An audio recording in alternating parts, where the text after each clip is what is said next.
It's really a tremendous pleasure to have Edward Espe Brown on the Pacific Zen Luminaries series. For you, perhaps not familiar with the series, we maybe once every month, month and a half or so, with some breaks in between, we have speakers on, and these could be artists, they could be poets, they could be authors, they could be teachers. And so tonight we have both a teacher and a writer, Edward Espe Brown, and I'm sure all of you were very familiar with him. The Tassajara Bread Book, which I believe came out in 1970, is that right, 70. Edward? Yeah. That became the best-selling book of all time with Shambhala Publications. And his second book, Pema children which came along. hmm, Until Pema children came along. until Pema Children came along. Okay, there's the footnote there. And then Tassajara Cooking became the second best, and then Greens, and then of course he got out a book on Suzuki Roshi called Not Always So. Is that correct? Yes, not And so is I edited a book of his lectures. yeah, and then we'll be talking about tonight about the most important point, which is a collection of his talks, and No Recipe, which is a book that he got together several years ago. So, Ed, welcome. It's so nice. I've been wanting to have you on for a time, and just to say about Suzuki Roshi and his teaching. I was introduced to Beginner's Mind many, many years ago, and I read it, but I was more interested in the three pillars of Zen sort of vibe. And then 15 years ago or so, I reread Beginner's Mind, and I was just so amazed and so impressed by his teaching. And I've had tremendous interest in his teaching ever since. And let me just read something, an exchange between you and Suzuki Roshi, and then I'd like to just read a very short passage that you wrote in No Recipe and to lead off. Suzuki Roshi told you it was kind of a very difficult time in the kitchen. He said, Ed, you're the cook. When you wash rice, wash the rice. When you cut carrots, cut the carrots. When you stir the soup, stir the soup. When you cook, you're not just working on food, you're working on yourself. You're working on other people. And similarly, you write, Ed, as with meditation, cooking is not a matter of getting or having, but a vehicle, a mode of manifesting your innate good heart and benevolent hands. Your spirit becomes food, food for yourself and food for others. Very immediately and very directly, you give life to life. How sweet is that? You offer what you have to offer. So, welcome, Edward S.B. Brown. I wonder, you've got a very fascinating story of how you first met Suzuki Roshi and how you first were introduced to Tassajara Mountain Zen Center. Yeah, well, first of all, thank you for inviting me, Roshi John, and thank you all for coming. I love spending time with people who are seeking the way, studying studying how to be you, and live your life in this what can be sometimes a strange world.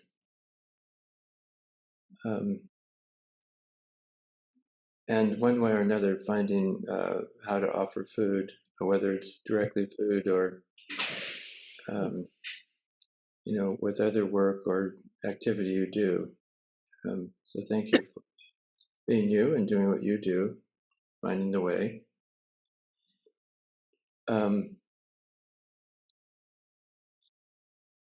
I was inspired to study Zen partly by my brother. When I was at Antioch College, my brother sent me Zen stories from Paul Reps's book, Zen Flesh, Zen Bones.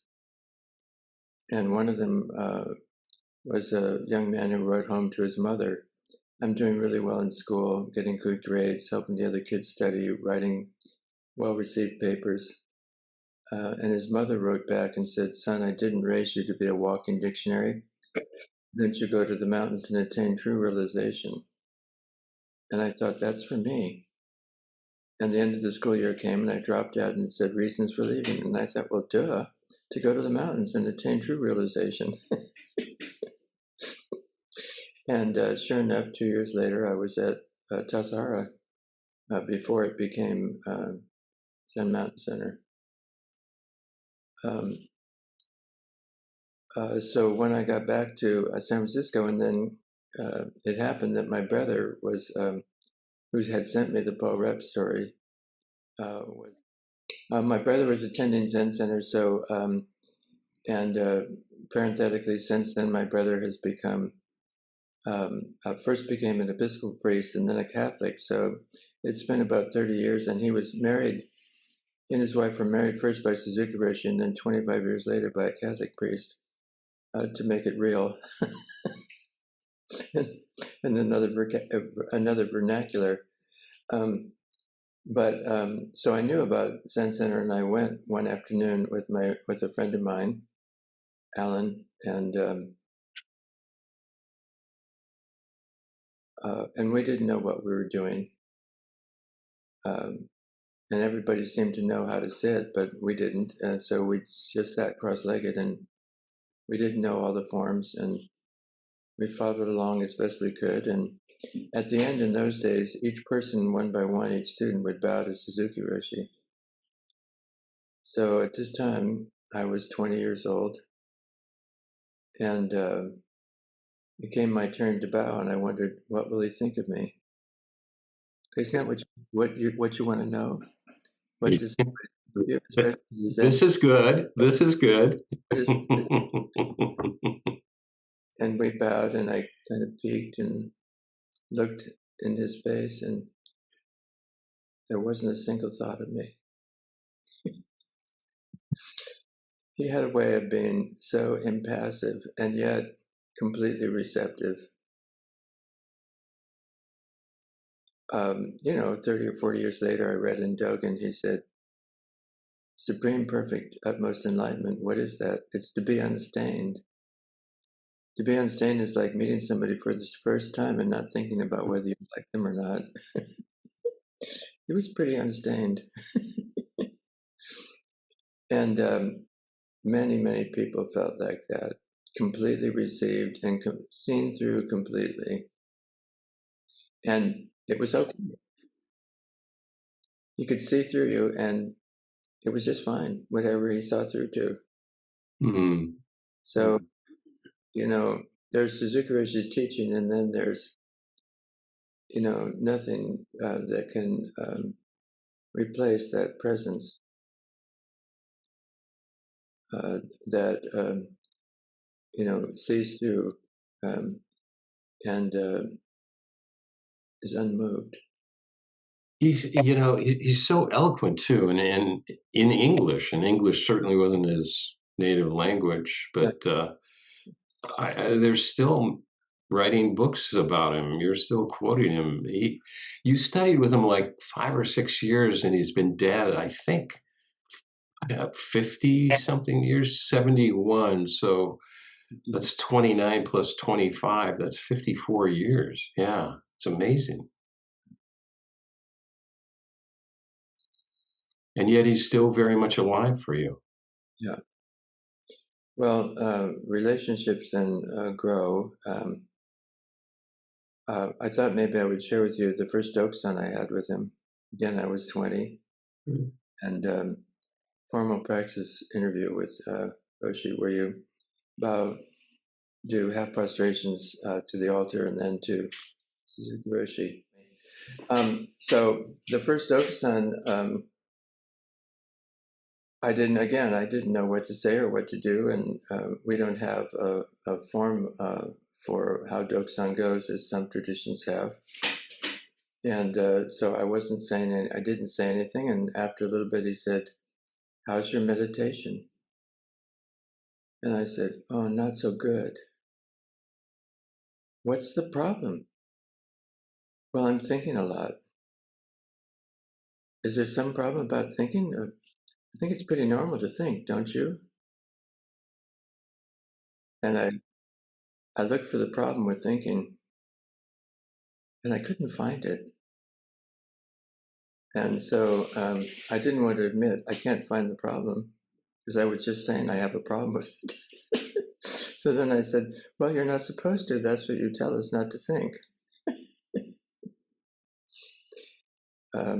And then he talked about thinking and how the problem with thinking is, that it doesn't change unless you stop thinking for a while and let something new inform your thinking, which is, your direct experience and your feelings and your sensations and something like this.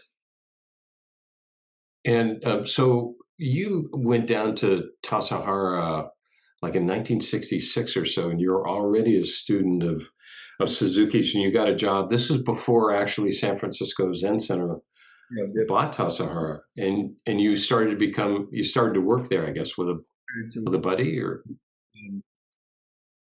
uh, it was actually, partly because Richard Baker made it his work, to find a country place for Suzuki Roshi, and had heard of Tassajara and told my friend Alan about it. And then he got a job there as a handyman, and he said I could get a job in the kitchen, which I did.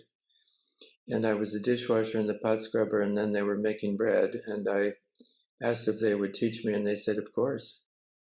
So then I was the dishwasher, pot scrubber, and the baker. And halfway through the summer, one of the cooks quit, and the owners, Bob and Anna Beck, offered me the job of cooking.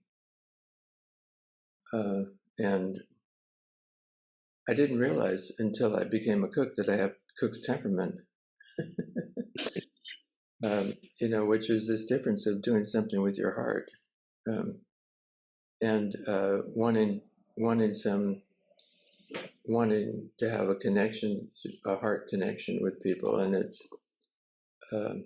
not always, anyway, it's challenging to do something with your heart.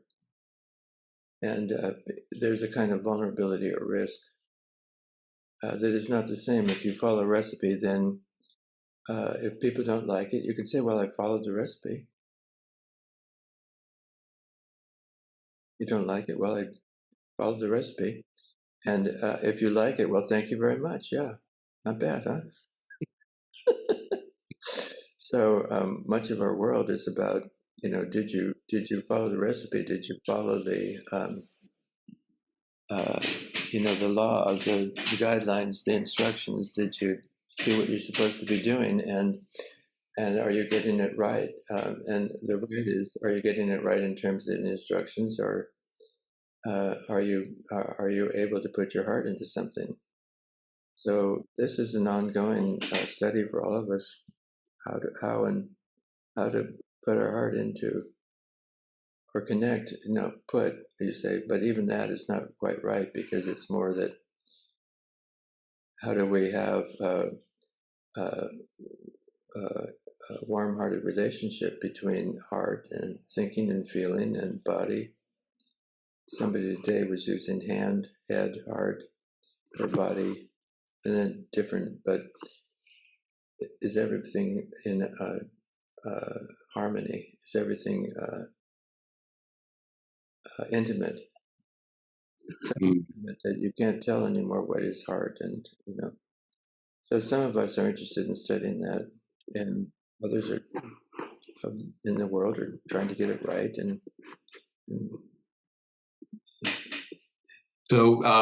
so Zen Center acquires Tassajara, which is Zen Center acquired Tassajara, and Zen Center had $1,000 in the bank and an annual budget of $6,000 a year to pay Suzuki Roshi $500 for the use of the Zendo on Bush Street. And so Zen Center had to raise $25,000 in 3 months, and part of that was the Zenefit, which was at the Avalon Ballroom, and it was 66, so that it's before the prices went up for those events, and the tickets were $5 or $6. And Jefferson Airplane and all the Jefferson the Airplane, local lights, right? Jefferson Starship, Big Brother and the holding company, Quicksilver Messenger Service. Yeah. So they played, and the Zen Center got $1,800. And but then there were bake sales and garage sales and donations and fundraising drives, and it all happened. And eventually, one of the biggest donors was I forget his first name, Carlson, who was one of the founders of Xerox, as one of the main donors to Tassajara. Right. So you find yourself in the first class or the first training period, and now you're the cook, and you're cooking for how many people? 30 people, 40 people, or? We were. I started in May, and in May and June we had a guest season. That first summer, and then July and August we had a practice period, and for the practice period there were about 70 students that we were cooking for, and for May and June, and then September, October we had a guest season, and so there were maybe 25 or 30 students and 25 or 30 guests, and eventually that got up to be 70 students and 70 guests over the years. So many changes have happened. But yeah, so it was very challenging. And somebody years later said in 2009, they said, let's face it, your food wasn't very good. And I'm sorry, but you don't remember, do you, that we didn't have any refrigeration? You didn't know about that, right? You're not taking that into account when you say the food wasn't right. And you're not taking into account the space we had to work in, which was, the kitchen had been torn down by mistake, and we worked in a little, out of the crew's dining room, and we set up a little kitchen in there, and we had 5 or 6 people working in a space where there ought to have been 2 or 3 working. And you don't remember all of that, do you? I think all in all, we did pretty good. And then we were getting food once a week at best, because it's a 14-mile dirt road, and you don't just pop out to the grocery store to get more ingredients, and you use what you have. Yeah. You use what you have in the way of food, and what you have in the way of, and it's Dogen's instructions for the cook. Use the ingredients you're given. Yeah. Don't complain about the quality or quantity of the ingredients you're given. And the ingredients include the food, your stamina, your energy, your inspiration, your capacity to work, and how much you can give. And it was interesting, of course. We understood in those days, and it kind of changed over the years, and our world has changed over the years, but certainly in those days, big difference to know that your work is contributing to your community, your face-to-face world, and you see others working, and you work, and everybody is taking care of our community. Yeah. It's not like the Dilbert cartoon. If you work hard, Dilbert says, if you work hard, you too can make your boss rich. Face-to-face community. Yeah. That's tremendous. It must have been an incredible spirit there in those first training periods, and working together like that, sitting together, practicing together. Was Suzuki Roshi down there? Was he leading the training periods, or was that Katagiri at that time? Suzuki Roshi was, for the practice periods, he was there most of the time. There was one time when he broke his tooth on a stone in the black bean chili and had to go to San Francisco to see the dentist, and everybody was really mad at me. It's your fault that he's broken a tooth, and we're missing 2 or 3 days of the dharma, and it's your fault that we're missing those 2 or 3 days. And I'm thinking, like, you don't know, just without him standing next to you. Like, whoa. But, and it took me a while to figure out, like, oh, that's right. There are a lot of causes and conditions to every phenomena in this world, and not just what any of us did or didn't do. He grew up in Japan. He lived through the Second World War when there wasn't much food. His teeth had been through a lot. Yeah. Yeah. His teeth that are ready to be broken. Yeah. And the stone found his tooth. So there you go. It's perfect. But there's a lot of stories too of you trying to get it right and make everybody happy, because people wanted thick oatmeal, they wanted thin oatmeal, they wanted several kinds of milk, they wanted several kinds of sweetener, and you had to, in the end, put out something like 120 Little bowls or plates of condiments for 40 people or something. Suzuki Roshi called us all in for a dharma talk, and he said, "I don't understand you Americans. When you put so much milk and sugar on your cereal, how will you taste the true spirit of the grain?" And I was 21. I thought, what is he talking about? The true spirit of the grain? I'd never heard of the true spirit of the grain. And then he said, what? Did you think you could put milk and sugar on every moment of your life to make it taste just the way you wanted it to? I don't think there's that much milk and sugar in the world. Can't be done. Why don't you taste the true spirit of the grain? Why don't you taste your true spirit? Why don't you taste the true spirit of the people you're practicing with? Yeah, that's tremendous. I love that. I You love that quote. And you were baking a lot of bread, and you were eating a tremendous amount of bread. tremendous amount of bread. And of course, the funny thing there is that I don't know about, at the time it wasn't so funny, but it's in retrospect, it's very funny that, and then that we had at that time, and, vegan now has well surpassed the macrobiotics in its duration and will likely continue. But in those days, we had about a third of the students at Tassajara were Zen macrobiotic. And of course, George Osawa, it wasn't Zen. George Osawa just wanted to promote his diet, so he called it the Zen macrobiotic diet. No Zen monastery eats brown rice. I mean, come on, eat white rice. But anyway, Suzuki Roshi put up with it. But at various points at time to time, he would say things like, I love work trips. I don't like food trips. But I'm mentioning that because we were making unyeasted bread as well as yeasted bread, because in their understanding of macrobiotics, yeasted bread was to what they called yin, which was they reversed yin and yang in macrobiotics for some reason, which they have. Mm-hmm. But yin, they say, is the expansive. What's expansive? Usually that's yang, but in their world that's yin. And, that's too yin. It's too yin. So we need to have dense, heavy, thick bread. So we had, and then at lunch we would serve baskets of bread. And many of us would eat, 16, 18 half slices of bread, 8 or 9 slices of homemade bread, and half of them approximately unyeasted bread, and half of them yeasted bread, and with spread on it. And if you wanted to eat more bread, of course, you had to finish the bread that was in your mouth.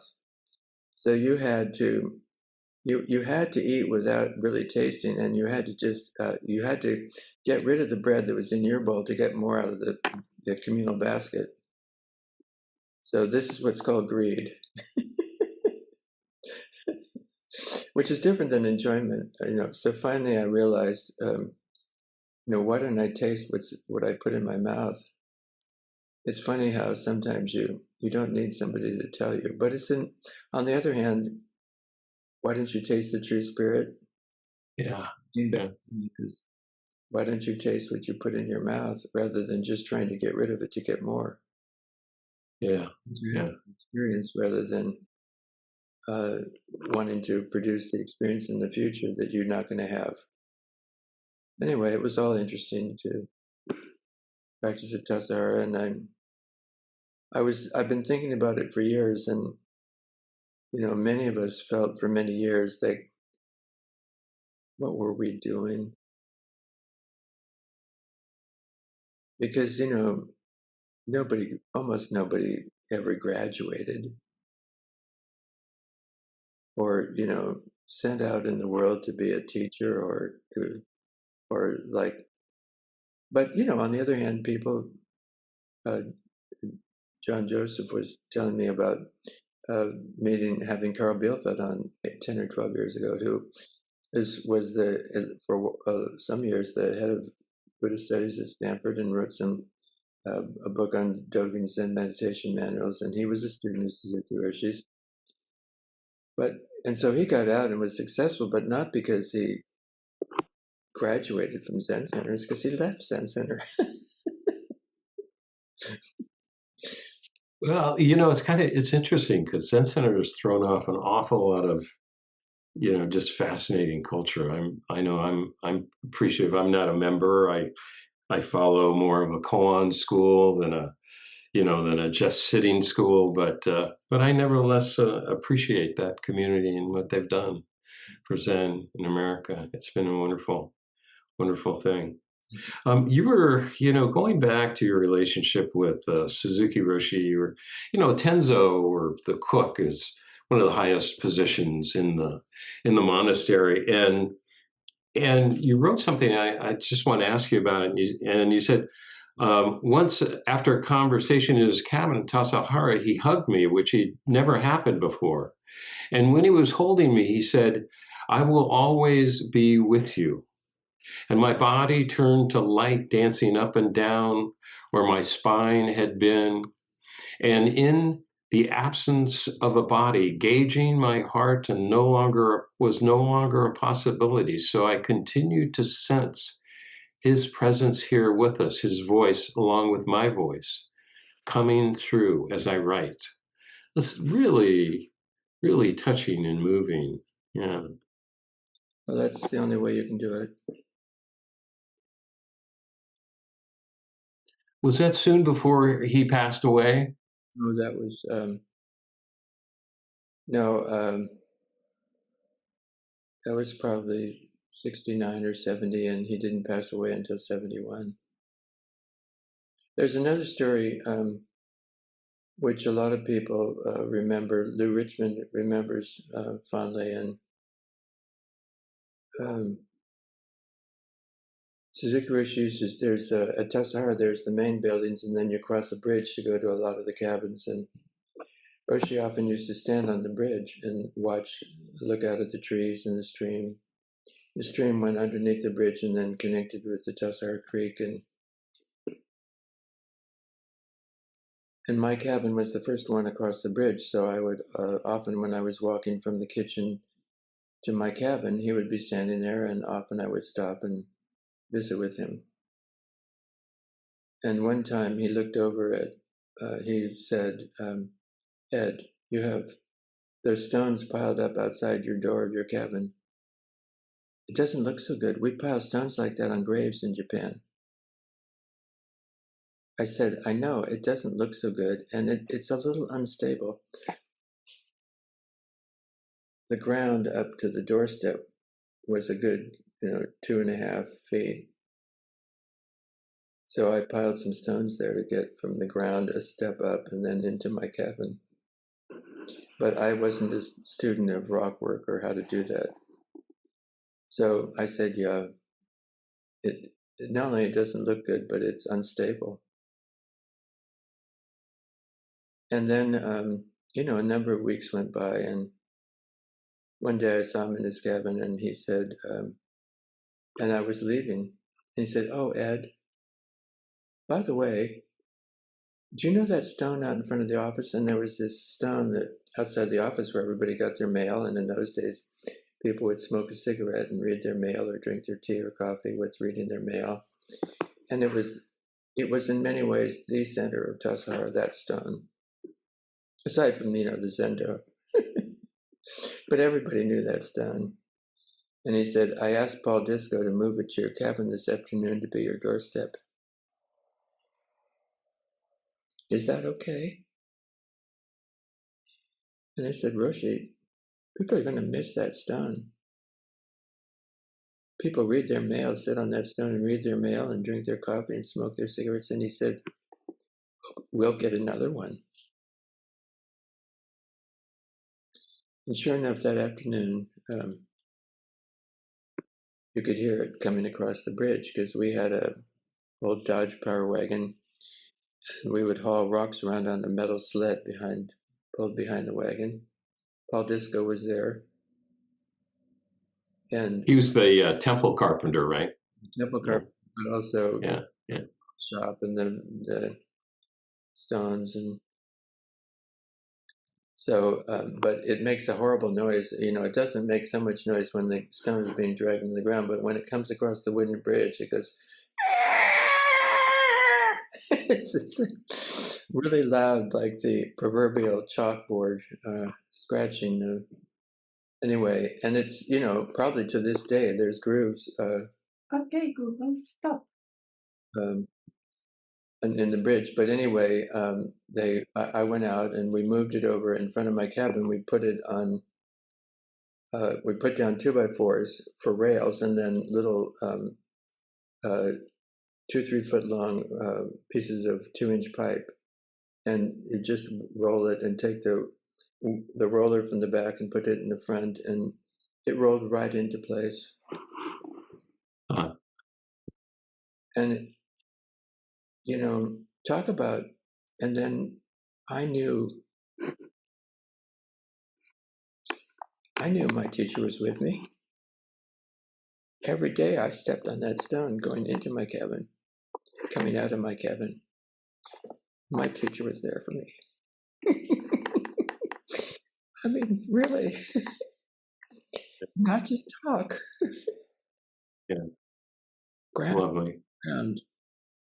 Stability. So important, these relationships we have. Yeah. We can count on. One thing about his teaching, and I've seen it in your teaching, is really you're embracing the whole of it, the whole of the human emotional experience, including the dark, right? And so the light inside the dark. And he said, Zen is like feeling your way along in the dark. And he extended out his hand in front of him and he said, feeling this way and that, you might think it would be better to have more light, to know where you're going and to get there in a hurry. But Zen is feeling your way along in the dark. So I don't know how else to do it, John. I keep thinking I could know what to do and how to get there, but I don't get those kind of pictures. Some people do. I'm going to have a center. I'm going to start a cooking school. I will, and occasionally I like, okay, I'll write a book. If I have to.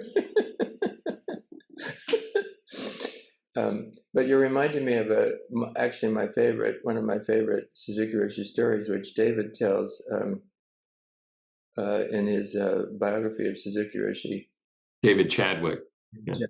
And David Chadwick and Lou Richmond and I were the last of Suzuki Roshi's disciples in September of 71. It was actually 9/11, 1971. So the more famous 9/11, 2001, was the 30th anniversary of my ordination as a Zen priest. And I thought, oh, it's come to this. I thought being a Zen priest was going to benefit the world. And people said, well, you don't know what worse things could have happened if you hadn't been a priest. You prevented nuclear war, at least. Yeah. Thank you, Edward. But the story is, and I wish I had known sooner, but by the time I read David's book, it was too late. But David David was the cook. I mean, I was the cook and David was in charge of the dining room. And we were perpetually understaffed, so he was he would walk around in the afternoon and get to talking with people. He was one of the most gregarious, outgoing, extroverted people that has ever been at the Zen Center. He and Isan Dorsey. And he would get to talking to people. And then when it was time to go to work in the dining room, he'd say, "Hey, I need to go to work in the dining room. Why don't you come and help me out? And we can go on visiting." So he would be recruiting a crew every day. And then those same people he would sit down with at the meal and have a glass of wine with them. And then he'd go back to their cabin later at night and drink scotch or brandy or something, and then he would miss Zazen and breakfast and study and everything the next morning. This kind of behavior does not go unnoticed in a monastic or semi-monastic circumstance. So one morning, finally, the director of Tassajara said in the morning meeting with Suzuki Roshi, and David is sitting right there. David would get up for the meeting with Suzuki Roshi. The director said, "Roshi, what do we do with somebody who's staying up late at night drinking alcohol and then missing the morning practice? Zazen and study and breakfast and service." And Roshi didn't say anything and then cleared his throat and then finally said, "Everybody's making their best effort." It's such a Japanese take, in some ways on how to view the precepts. But anyway, that's a different discussion. But everybody's making their best effort. But Roshi, it's setting a bad example. We need to do something. Other people are going to think they can get away with this too. If we let David get away with this, then anybody will do this. Other students will start staying up late and drinking alcohol. And Roshi said,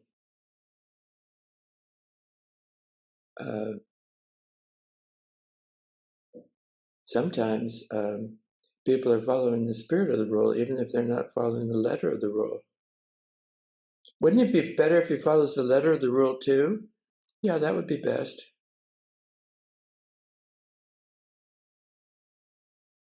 And David is the one who's devoted his life to Suzuki Roshi's legacy. Yes. Yeah. And those other people didn't have the same kind of love in their heart. They had the rules in mind. And, it's all important and it's all, like the world we live in. But how do we live with all of that? And ironically, I read this story and, I didn't realize I could, because I was the head resident teacher in 1984.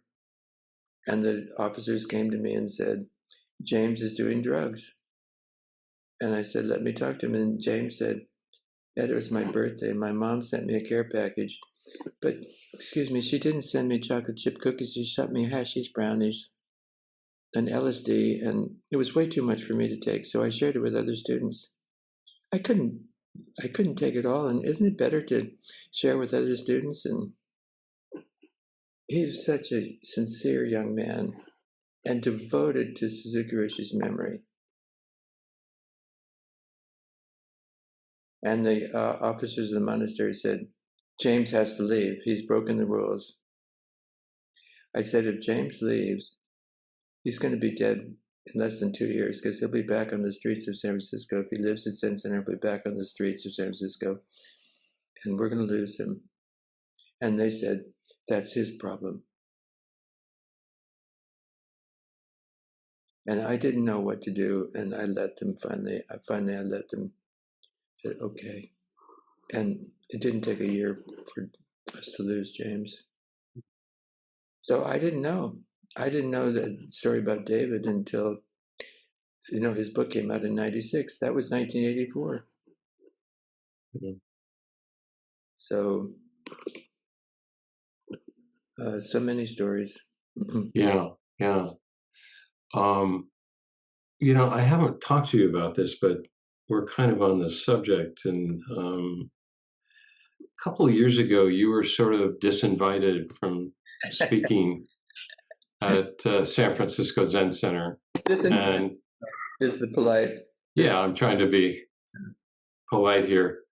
And it was a pretty bullshit story, really, from an outside observer's point of view.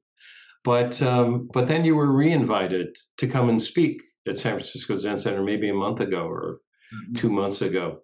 And I thought that was really wonderful for them to do and for you to go. How did you feel about that? Well, the people who canceled me. Oh, we didn't cancel you. We just told you couldn't come anymore. I mean, whatever the vernacular is, I was canceled. And as my friend Paul Rosenblum says, who was in state government for a while, Ed, once you get a reputation, then whether you did it or not, you're out. But, and it's really, anyway, I thought a lot about that. And, I wasn't put out because of anything I did or didn't do in terms of the Dharma talks and students and things, but because of my relationship with the other teachers and the Abbott's Council. And I told them, I'm not going to meet with you. And I wasn't articulate enough because I was mad at them for not taking my side and being, and after knowing me for 40 or 50 years, they right away took the viewpoint of someone who was offended. And rather than like, Ed, what happened? And I said, I have talks of the day. And if I had been more careful, I would have said, you have not agreed to listen to the recordings of my talks. You have not agreed to talk to other people who were there that day. Until you do, I'm not talking with you. And if I had said that more carefully, they wouldn't have outed me. So some of us do not communicate very well and articulately under duress. We regress. It happens. And, I'm studying how to grow myself back up. But yeah, all the people who are, who disinvited me are, all now gone to Enso Village, to Zen Center's retirement community. And the new people are not going to be burdened with what they did or didn't do, or who thought what about who, or so they said, fine, come and give a talk. And we'll see if we want to do more things together. So we'll see. How did it feel for you to go back? Very good, and it felt very welcoming, and the building felt very familiar, even though they've had a lot of work done, and there's a lot of changes in the way things look. And at the same time, it felt again like a warm-hearted place. But it was a strange experience, to have Zen Center, what had been my home, or what I thought of as home. And, there's various ways where you can't go home anymore. And, and things could have been differently. But on the other hand, in thinking about it, well, it was time for me to go out and more on my own, and not to be trying to still live at home. And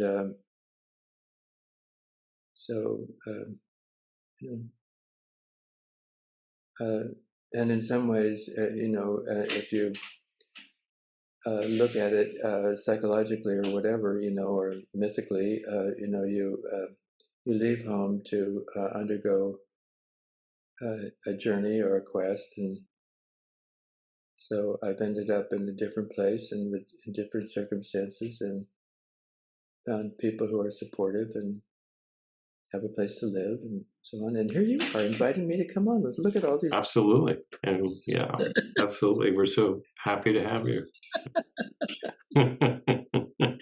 Getting back to your teaching style. So I see a couple things that I can really identify with. And one is,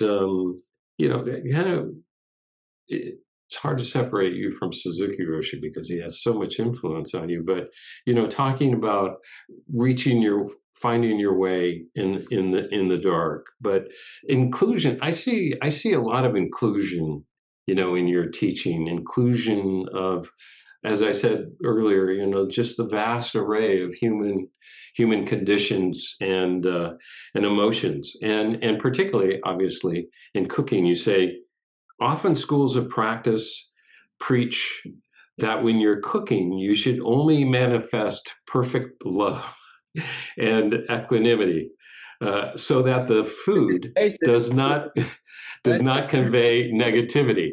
I'm thinking of my days as a dishwasher in the Elks Club in Walnut Creek, and Bud, the cook there. But I would never have cooked a single meal if held to this standard! Exclamation point. In my school, learning to transform negativity in and out of the kitchen is what nourishes us. Yeah. Well, there's my idea. That's your school. But what is it about this inclusive, bringing the whole self into the kitchen? Well, there's two sides to that, and one side is, as I say, I had to come up with my own version of Zen because I couldn't do the perfect picture book version. I couldn't do the, you see pictures of Zen monks who sitting impassively, and yeah. And when was the last time you were in the kitchen? And that's not where you are now. And anyway, so all I could do is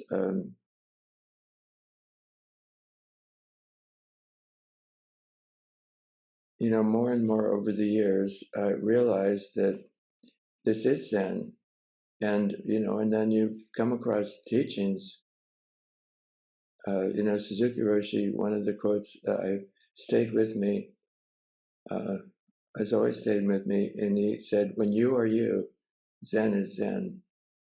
He didn't say, when you have a quiet mind, and when you, have subdued your afflictive emotions and blah, blah, blah, then we'll call that Zen. When you are you. So and it's like, in its way, it's like a koan. What does that mean, when you are you? And which you is he talking about? Because he used to say, when you are you, Zen is to settle the self on the self, and he'd settle the self on the self, and he'd point to his abdomen, to his heart.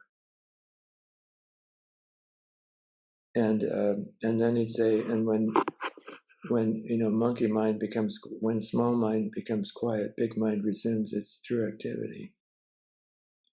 But he was, teaching Zen. Big mind doesn't come and go. Big mind's not appearing and disappearing. All I can do is trust that teaching. Big mind is here. And then every so often you come across something else. Dogen said, continue practicing, aim to hit the mark. Whatever happens, keep aiming to hit the mark. If you miss 99 times, keep aiming to hit the mark. What is it to hit the mark? It's to realize that you are Buddha on the spot without changing anything about your body or your mind. So I did that because I had no choice.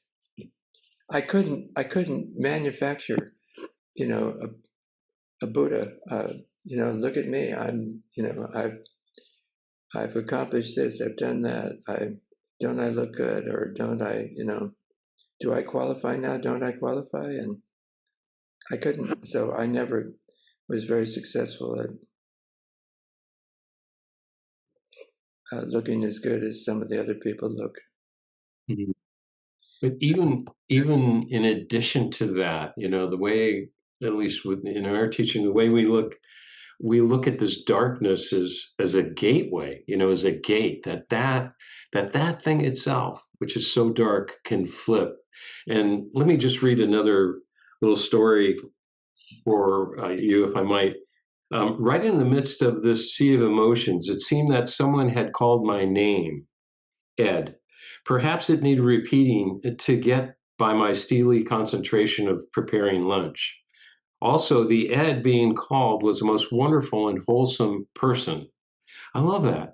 So you're just awash in your emotions and the difficulty of getting lunch out.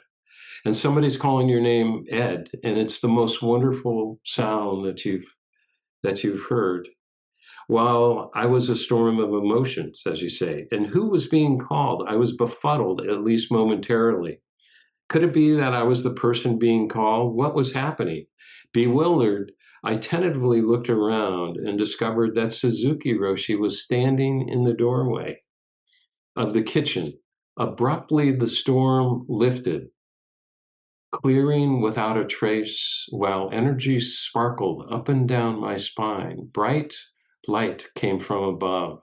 I was someone I had never met before, someone spacious and clear, someone blessed and holy. So this quality of that gate, that darkness. Some great stories. Yeah, yeah.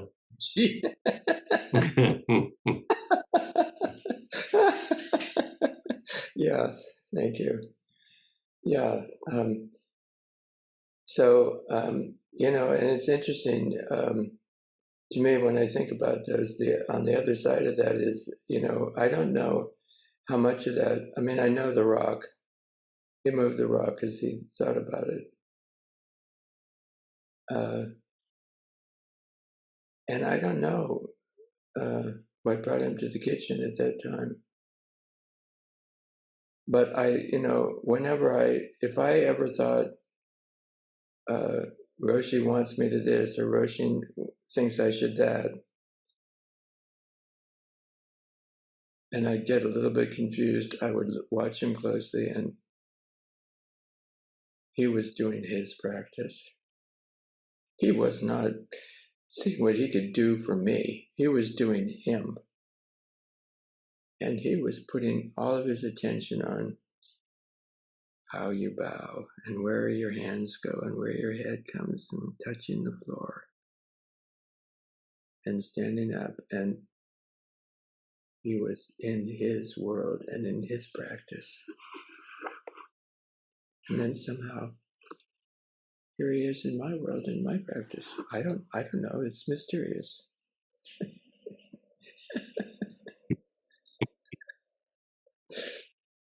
And but that he used to say, that's why we practice. We practice to open your intuition, to open your poetic imagination. To purify your heart. Right? To purify your heart. To purify, his expression that day was to purify your love. Mm. And then it's not that he's consciously going to I'm going to run some energy up and down his spine. He's showing up and he's connecting, energetically connecting with your presence. And in order to do that, you have to see when Dogen says you are Buddha on the spot. You have to see Buddha on the spot, regardless of what you're feeling or thinking, without changing anything. You are also, Buddha on the spot. And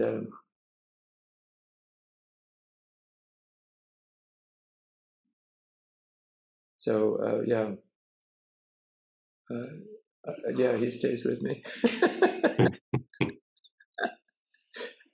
It's hard to know what's me and what's him, Yeah, it's beautiful.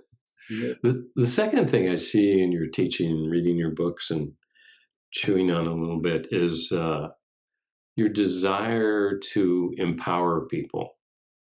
And it really kind of comes down to somebody asks you a question, how much salt did you put in the soup?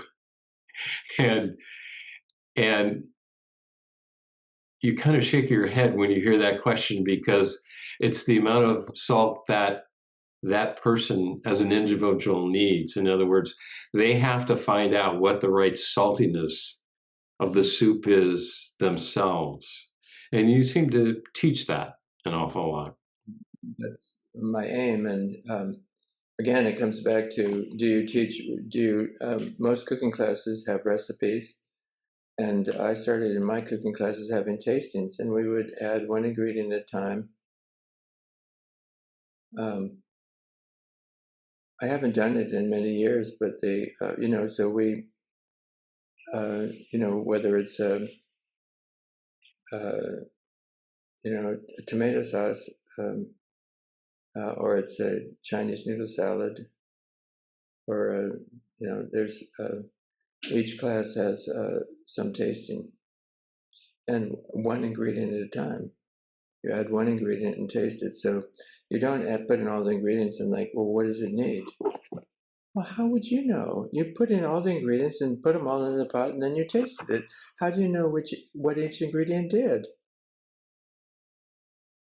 And you learn that by adding one ingredient at a time and tasting. And then people say it needs salt, and I say, before we start adding more salt, let's add some tartness, some lemon, lime, or vinegar. Let's add some pungent, some heat. Let's in German scharf, and let's add some black pepper, red pepper, green chili, red chili, garlic, mustard, ginger. Let's add some tartness and some pungent before we start adding more salt, because salt is overused to bring up flavor. And then where's the pungent and where's the spicy and so we make this sauce for the Chinese noodle salad, soy sauce, salt, right? And then if it's tamari, then you have to add at least twice as much water just to make it palatable, because it is so salty. And then you add sugar to taste, and then you add vinegar to taste, and you have what's called a teriyaki sauce. But teriyaki sauce is 2 parts soy to 1 part sugar, 1 part vinegar. And I say, we're going to do it to my taste. You do it, when you get home, you do it to your taste. And then that tastes pretty good. Salt, sweet, and sour. And then the sour makes a big difference, because then with the vinegar, it starts to tingle in your mouth. It starts to have some what's called brightness, vibrancy. And then you add pungent. You add garlic and ginger and red pepper, and each one is a little different. And the flavors, it's not just heat, but the flavors fill your mouth. And you think salt is going to do that?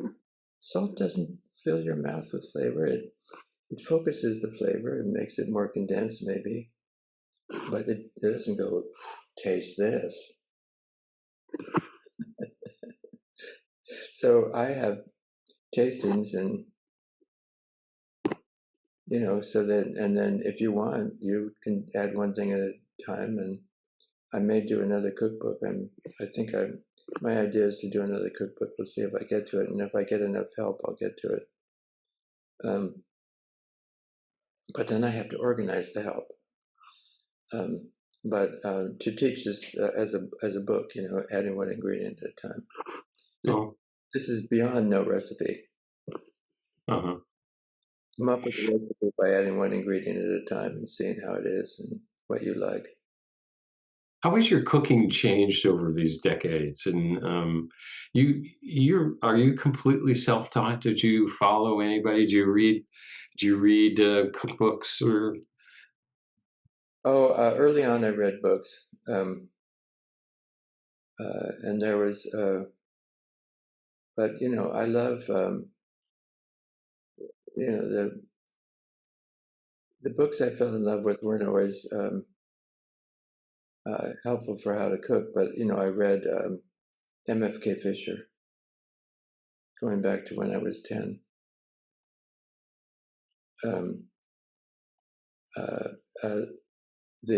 And one of her books, I think, was called The Gastronomical Me. I couldn't even pronounce gastronomical, but she was quoted. One of the critics at the time, Bennett Cerf, was quoted as saying, "M.F.K. Fisher writes about food as others write about love, only better." Yeah.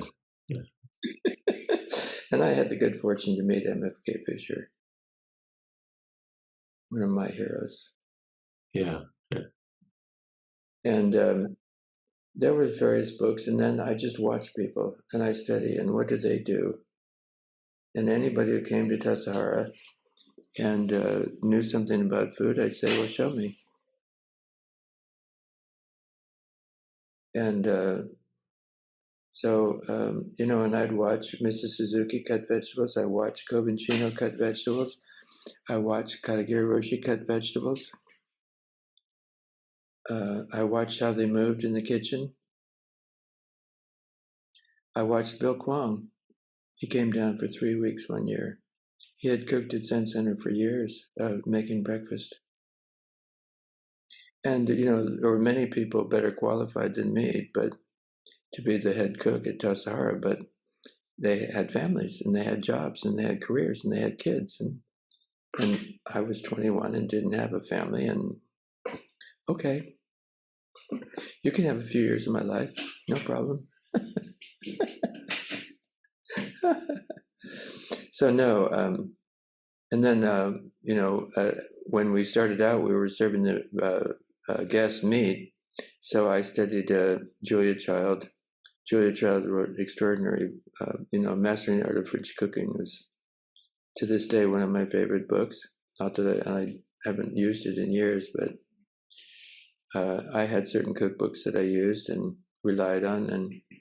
But so one of the things that's changed is I stopped trying to make things the way that they were supposed to be, and I made things the way that I make them.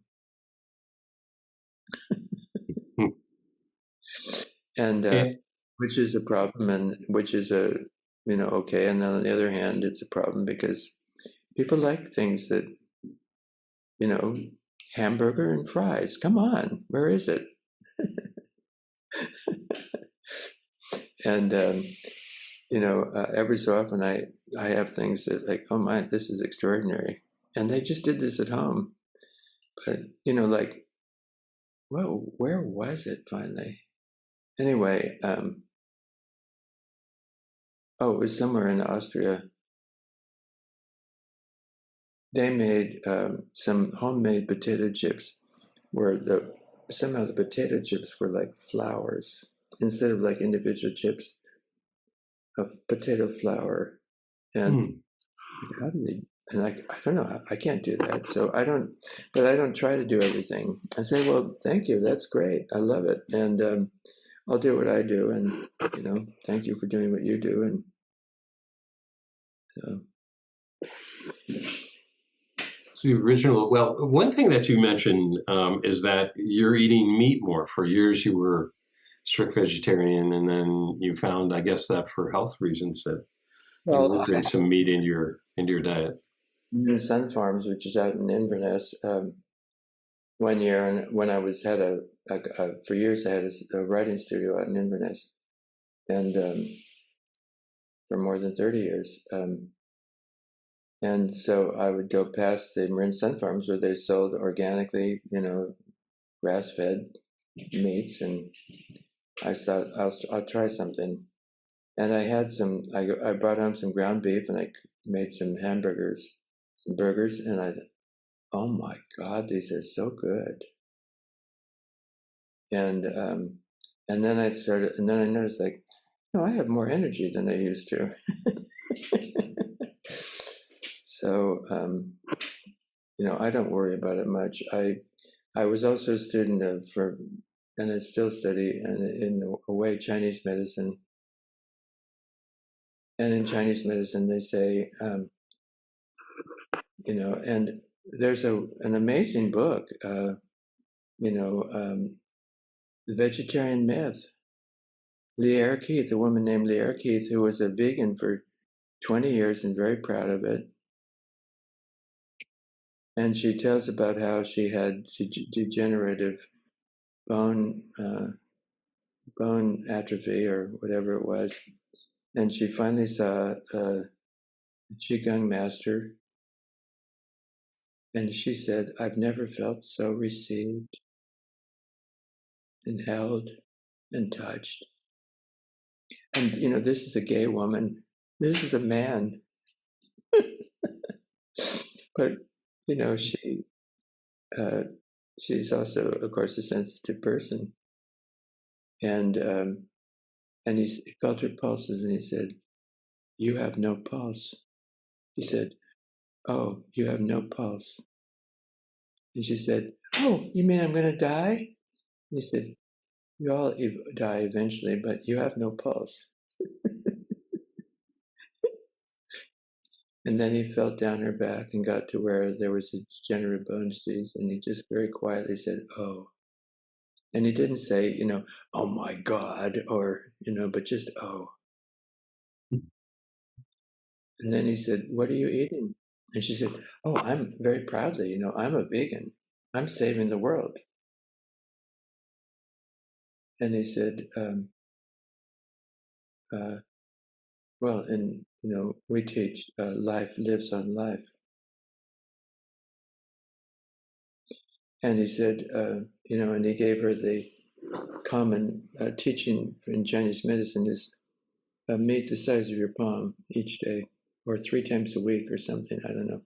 She went from there and she got a can of tuna fish and a plastic fork from the natural food store, and she said, "I had to wait until there was nobody in the line because I couldn't walk into the store and walk out without debilitating pain if I needed to stand in line at all."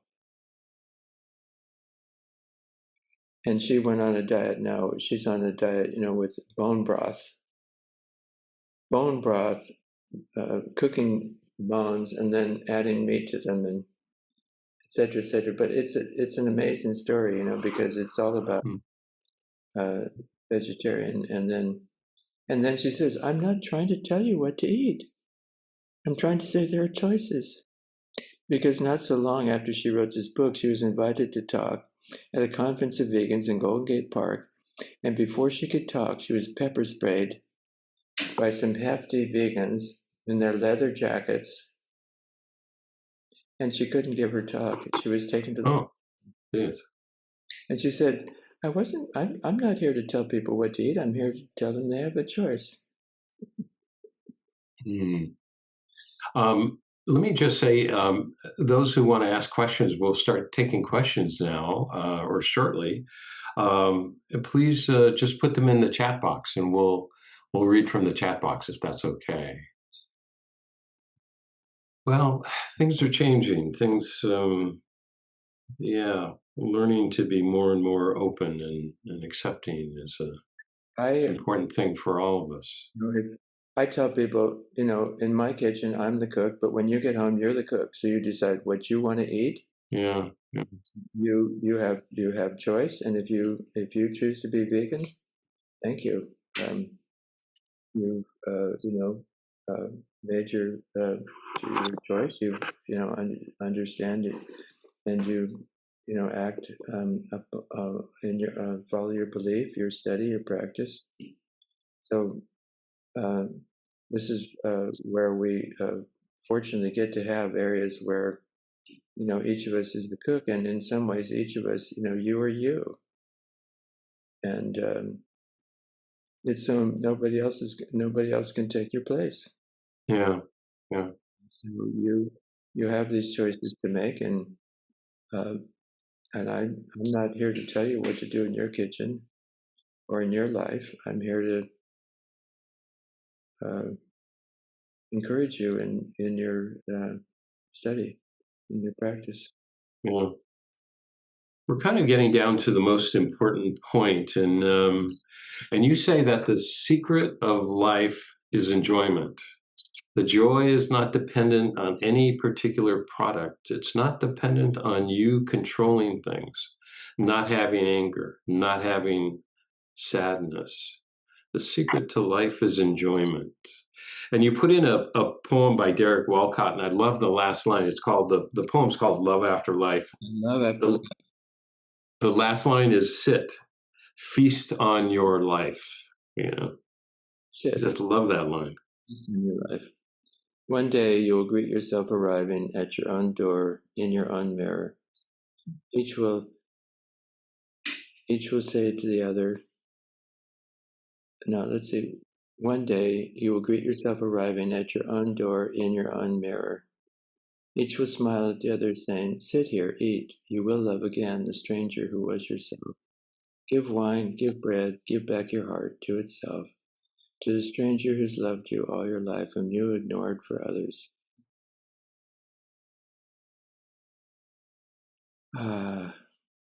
Go ahead, take down the book, take back the desperate notes.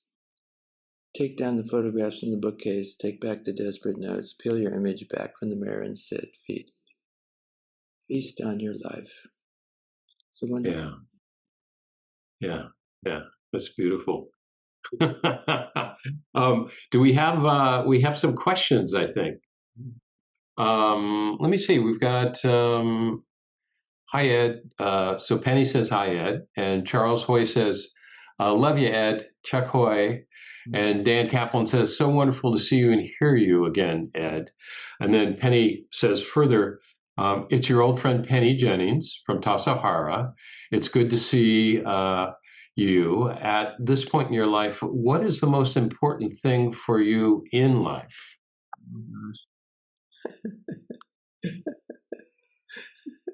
Yeah.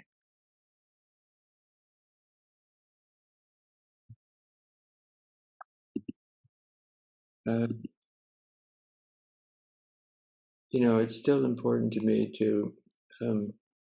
I spent a lot of years looking for connection, and it's only in about the last 5 years I realized, oh, I'm the one who needs to give that or receive that. It's not to find it anywhere outside. So that's become really important to me to, share my heart with my heart, like that poem, and to have breathe with a warm-hearted feeling, and with some compassion for someone who's gotten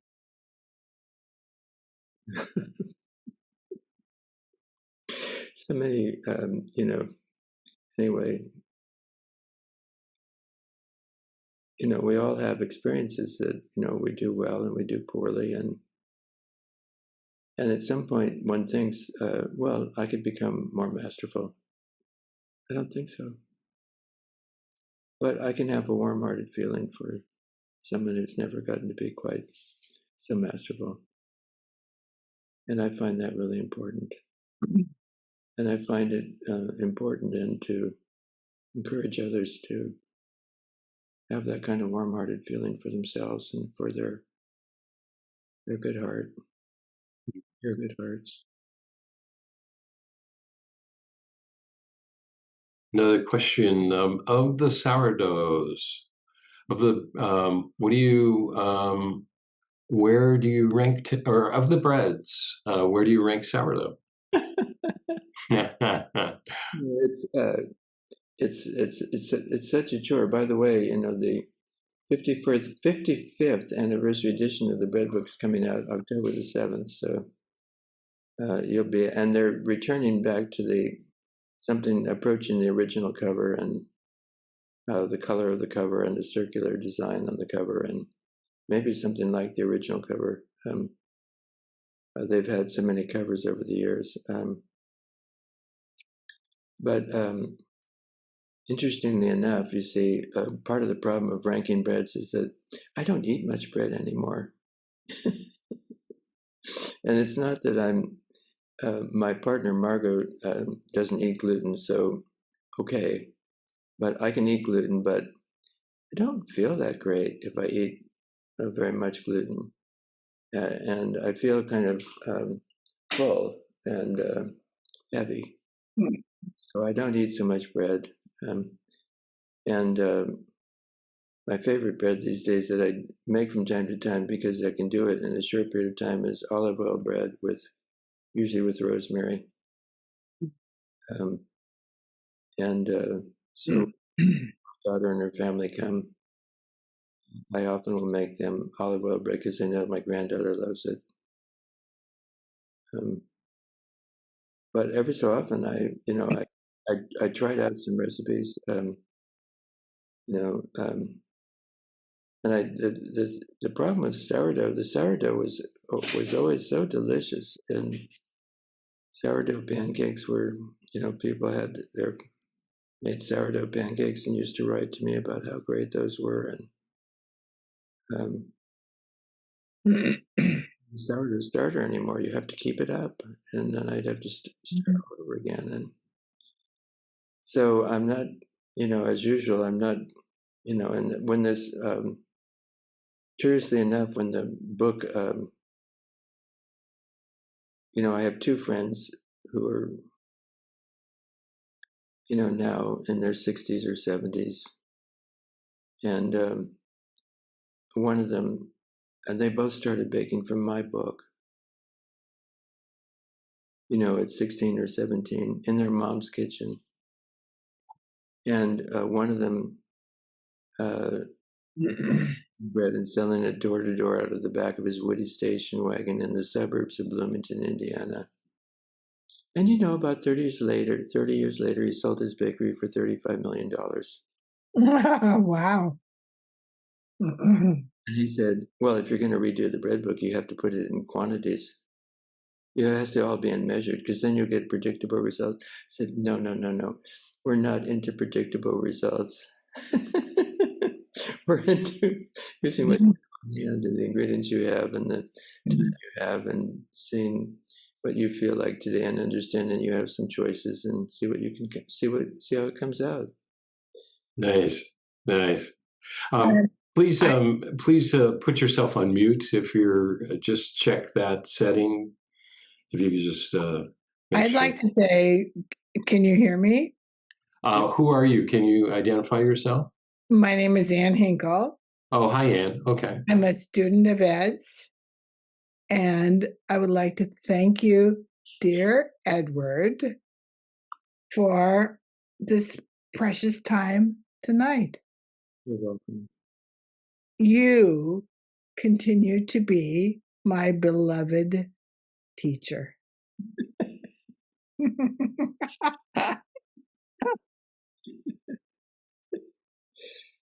Yes, since the late 70s. So I am very grateful to be here tonight and to honor you and your laughter and your wisdom. Thank you, Ann. My pleasure, Edward. For the benefit of those who are just meeting Ann, she was one of my two backups when I had my sit down with the Habits Council. Yeah. Ann and a gentleman called Peter Coyote. Right. I know. I'm honored to be. We had Peter on this program a couple of years ago. He's tremendous. Yeah. But Ann and Peter were very articulate at that meeting. I so loved assisting you at Tassajara for many years in your cooking classes. And now Ann does what she wants in her house. And it's good. Thank you, Ann. I wanted to check in with David Chadwick, if that's okay. Yes. And we'll put you on mute if that's okay, Ann. Come on off mute if you want to say something else. David Chadwick, I didn't realize until Margot pointed out that you are on. So could you unmute and just put your voice in the room, please? Yeah, I wrote a message too. Do you see my message? I did. You said, hi, Ed, great to see you and hear you this morning. Katrinka's here too. Thanks for being you and doing what you do. 9 bows. Yeah. David, how nice. Oh. Hi, Ed. What time is it there in Bali? It's a little after 10 in the morning. Oh, there you go. Come on. Yeah. Yeah. It was a good time. You came on at 9 a.m. Yeah. Yep, that's good. But Ed and I have stayed in touch through the years. Ed has been very supportive of, the work I do. And, John's, your group, the Pacific Zen Sangha, or, Institute, yeah. donate through your PayPal or one of your PayPals or something. So David, I support David. Yeah, right, well, right. Pacific Zen Institute is the Cuke Archives fiscal sponsor. Yeah, there you go. Right. And it takes 0%. There is no other fiscal sponsor that does that. I probably shouldn't remind them. But John, it works very well, Well, I know you and John Tarrant go way back, and we've always been very, very supportive of all the great work you do, David. Yeah. Thank you. One thing I want to say, I mean, I could say so many things about Ed. One thing is, well, Ed's very emotional, but he's very effective. Everything he's done very well. I don't think anybody else could have done a better job of him at Tassajara in those early days as cook. And Ed functions very well under pressure. Even better under pressure. And we'd have a lot of time, like there's one time I remember we were all through and we were all tired and the dining room crew had gone home. And I went in and I said, Ed, I swear, 12 people just arrived and they're hungry. And it was like, it was time for evening session. And, without hesitating, he said, well, let's do it. And I don't know how you came up with I went over and got the dining room ready, and it seemed like miraculously had it all together. There was no complaining, no nothing. And, just did it. Also, youth. Youth. Youthful energy. Vitality. Yeah. Anyway, it was consistent. It was, was always there, and it was great. It was a very small kitchen, like he said, and there was guest and student food coming out of it, and it was great. But also through the years, everything he's done is really good. The books, also the editing he did.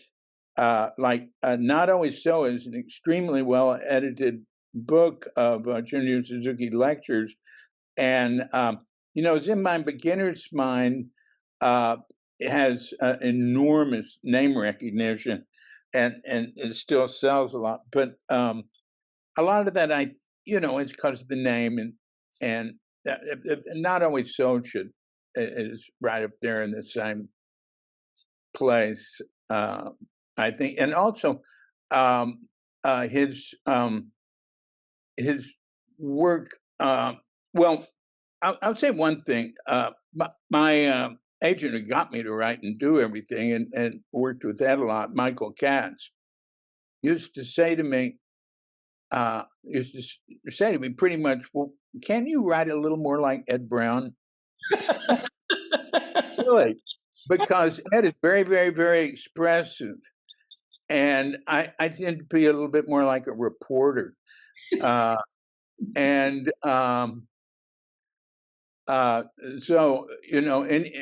anyway, I remember that. Well, save your stories, David, because you're going to come on this venue in several months with your first of 3 books about Tassajara. Is that right? Yeah, Tassajara Stories. Yeah. Fabulous. And fabulous. I just got an email about the contract for the second book. We didn't talk about the second. They knew there was a second book, but we didn't talk about it, Monkfish. So that's nice. And I've already made the audio book for the second book. But anyway, that's enough of that.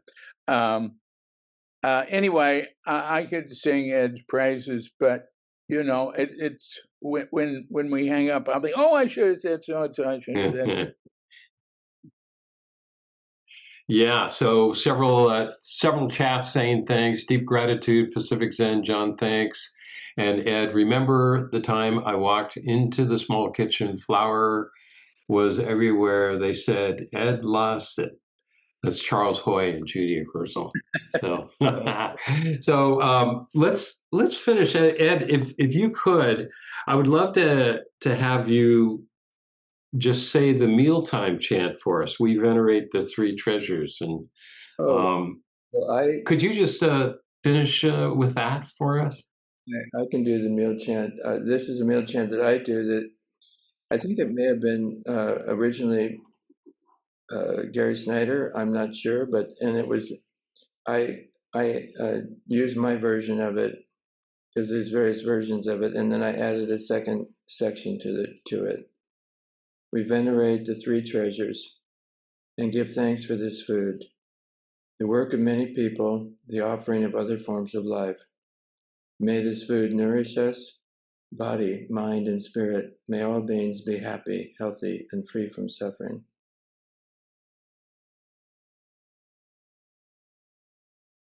Thank you for that. Thank you for that blessing. And thank you, Edward Espe Brown, for coming on and sharing with us your life and your work. Thank you, John. And thank you for the stories. I was thinking of some of those stories about Suzuki Roshi, and you read them. Thank you. Well done. And thank you all for being here, and all the best with, as David said about me, for you being you and doing what you do, continuing to feel your way along in the dark.